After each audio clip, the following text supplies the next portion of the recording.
Welcome to Talking Business.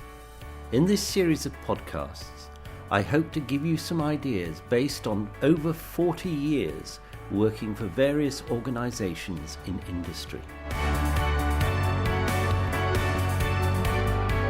In Series 1 of Talking Business, we're going to look at your big project, avoiding the mistakes of others. This is the project that is going to change the face of your organisation.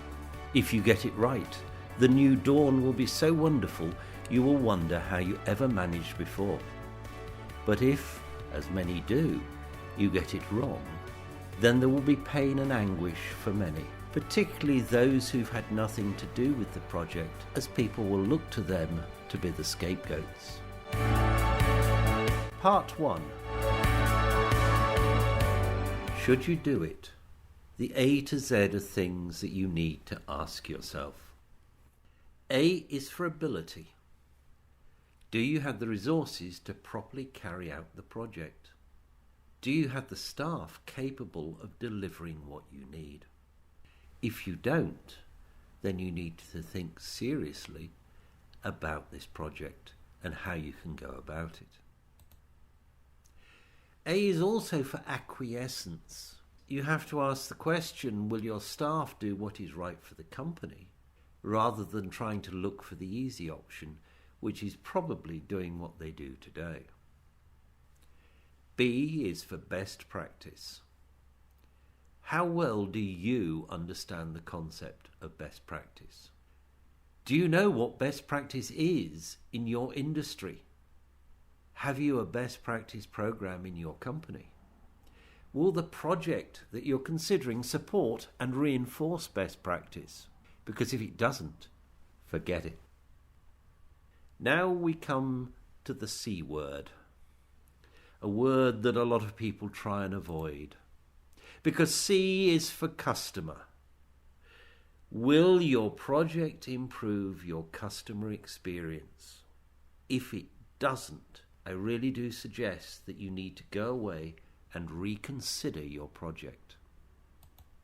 C is also for commitment. Are you committed to the success of the project? Will you give it everything to make sure it works? Is your senior management team committed to the success of the project? Will they make sure it works? Are all your staff committed to the success of the project? Because they're critical for making sure it works. No matter how committed everybody is, you will have difficult moments during the project. D is for damage. Have you considered the damage that will arise to your organisation if your project isn't a success? You need to make a list of all the things that could happen if there's a problem, and then ensure that you have proper plans in place to mitigate all those issues.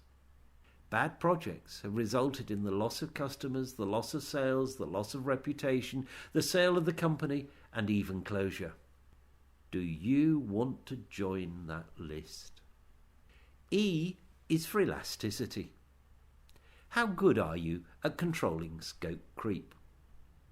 Remember also that if you're employing consultants, they make large profits from scope creep because the new requirements weren't part of the initial scope and therefore weren't part of the work that was quoted for.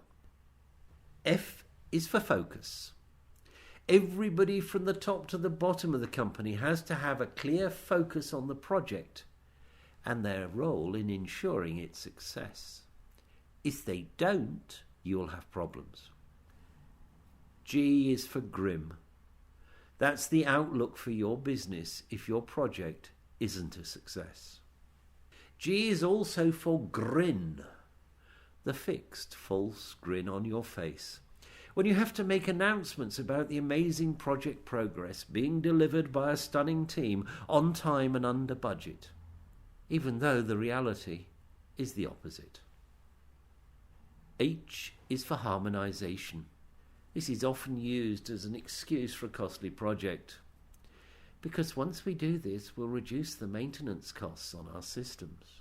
Once everybody has realised that the new system doesn't actually deliver any cost savings over the old system, you will be told that the benefit of spending all the money is the additional functionality that you have in the new system that wasn't available to you in the old system. You will find that people will always find reasons for justifying everything. Challenge those reasons. I is for it.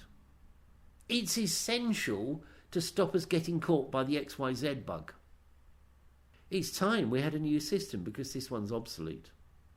IT's got lots of people with nothing to do. Let's get them to build a new system. J's for journey. Do you understand the size of the journey for your organisation? The journey is going to be much bigger than most people think.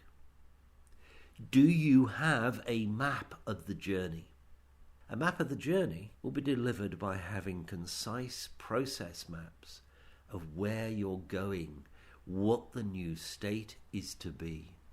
J is also for JFDI, an expression I hope you will never hear in any of your projects, because this is the utterance of a project manager who is in complete and utter despair, a person who knows it's all going very wrong but hasn't got any idea why. JFDI is used when the project manager is unable to explain why something should be done. It's all about management rather than leadership. If you hear JFDI during your project, abandon hope. K is for kerfuffle. That's the commotion, disruption, disturbance, hoo-ha, turmoil, upheaval and uproar that you get from the project. Can your organisation manage through all this kerfuffle? Or will you end up as another K? Kaput. L is for legal. Once we have this super new system, we'll be able to do business legally. Are you really telling me that your operation is illegal today? Have you challenged everything that your people tell you needs to be in the system in order to be legal? I'm sure that there are some things that have to be there to make you legal or to improve your legal face. But go on, challenge them, because ultimately you'll save time and money and find out there's an awful lot of bullshit in what people are saying. M is for money. Can you afford it? Can you afford it if everything goes to plan? Can you afford it if there's a slight cost overrun? Can you afford it if there's a catastrophe and things go really wrong? N is for no. It's a very short word. It's only 2 letters. But it's not said nearly often enough. If you don't keep saying no throughout your project, you'll have an unbelievably elastic scope.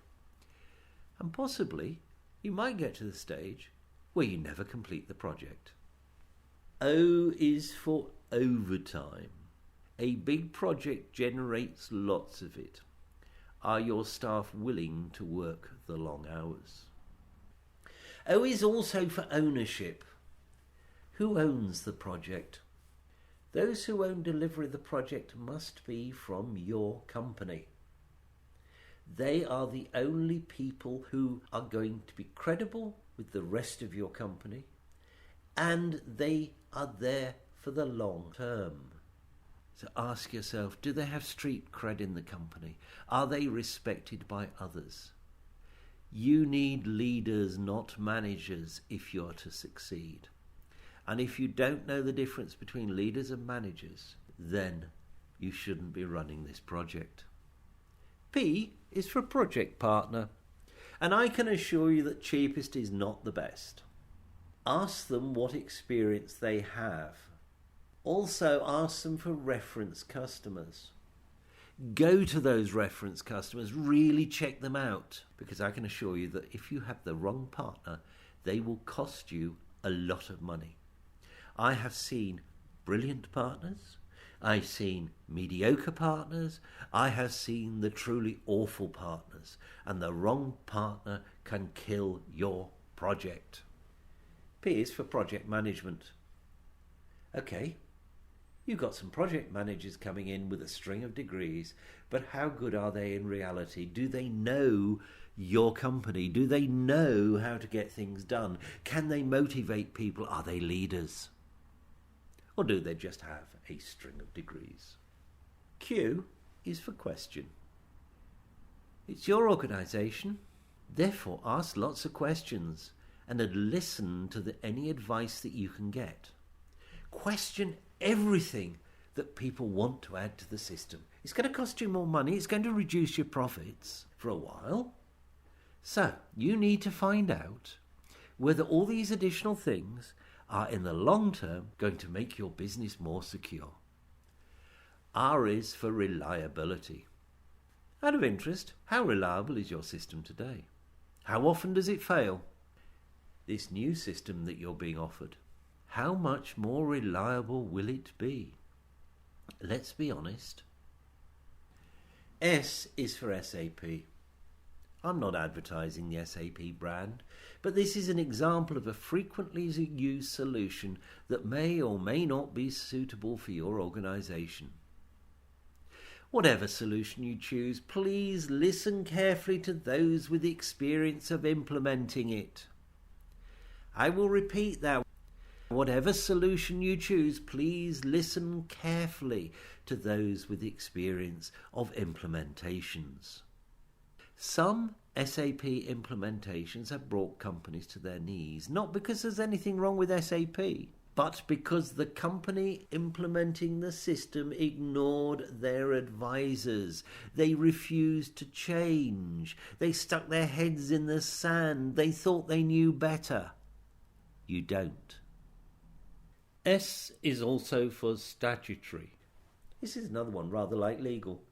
It's used as an excuse to try and force you to do the project, and during the project to add endless extra elasticity. T is for tax. Just like legal and statutory, it's used as an excuse to try and force you to do the project, and then during the project to get you to add yet more endless extra elasticity. Go on, challenge people, make them prove it, because ultimately you'll save time and money. T is also for team.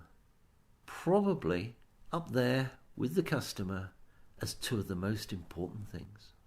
Does your organisation have the quality of people needed for the project team?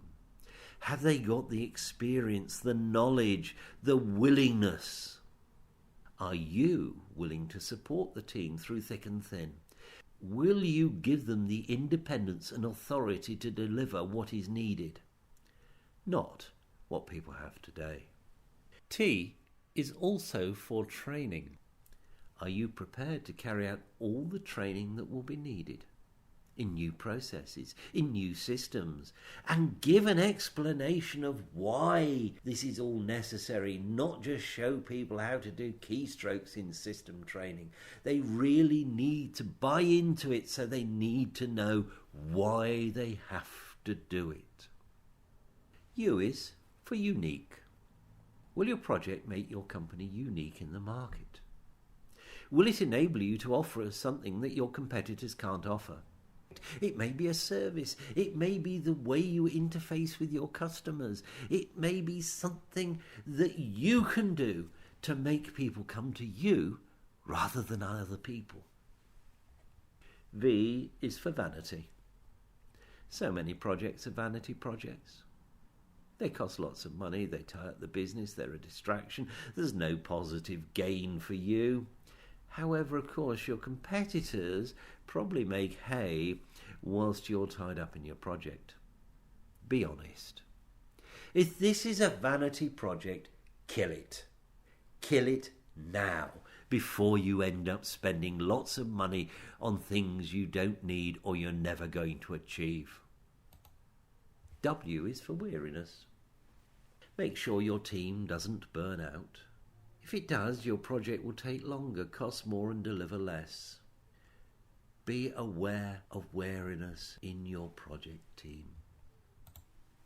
X is for exceptions, the driver of elastic scope. I remember sitting in one company where somebody said in a meeting, I now understand why there's an X in this company's name. It stands for exceptions. All these exceptions? Stamp on them. Y is for years and years. Are you prepared for the length of time it's going to take to deliver the proper solution for your organisation? Z is for